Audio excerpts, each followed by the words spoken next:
Hey everyone, this is my abbreviated version of cerebral palsy, also known as CP. CP is a non-progressive brain disorder, and there are two types. There's congenital CP, which is from an injury or disease or before birth. And then there's also acquired CP, which is from some sort of trauma, like it could be like a central nervous system infection or a intracranial hemorrhage, for example. So CP impacts your postural control as well as your movement, and it is also known for the lack of muscle coactivation. And there are four main types, and they basically are classified based on the quality of tone. So I will start with spastic CP. Spastic CP is known for the increased flexor or extensor tone. It is more proximal than distal, and there are three types of spastic CP. So they're on the right. The types are mild, moderate, and severe. And if it's mild, you have normal tone, and it just increases when you move.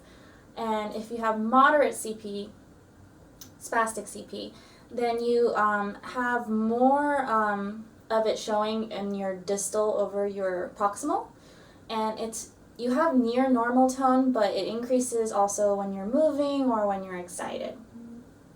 For severe spastic CP, it is more proximal than distal, so it's the opposite of moderate, and your tone is always very high.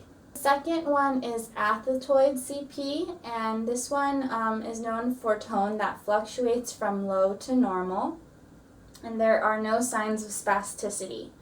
There is something called chorioathetosis,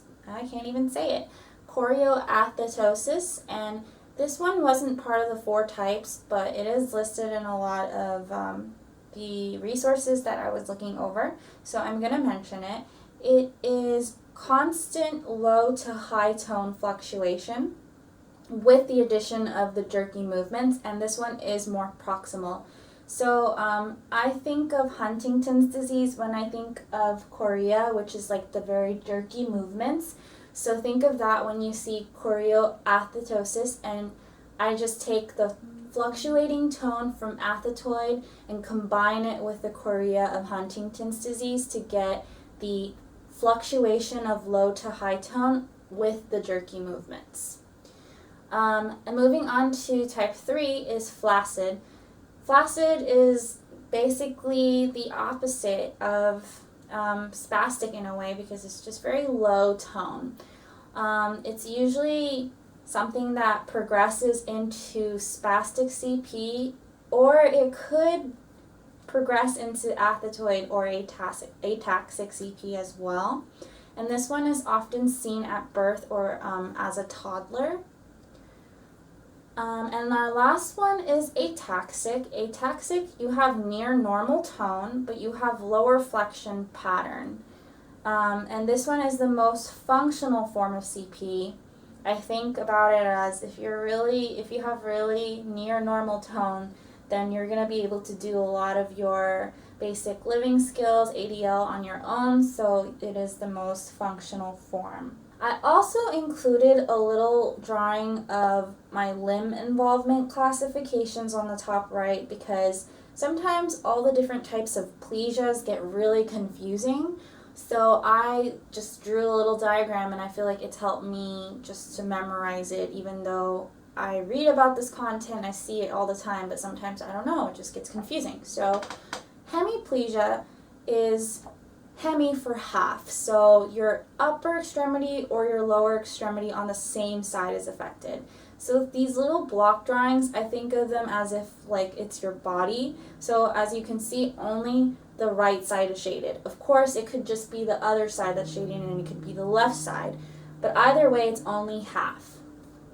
And then quadriplegia, also known as tetraplegia, is when your upper extremity and your lower extremity on both sides are affected. So this one, I have 4 quadrants referring to upper and lower, and all 4 are shaded in.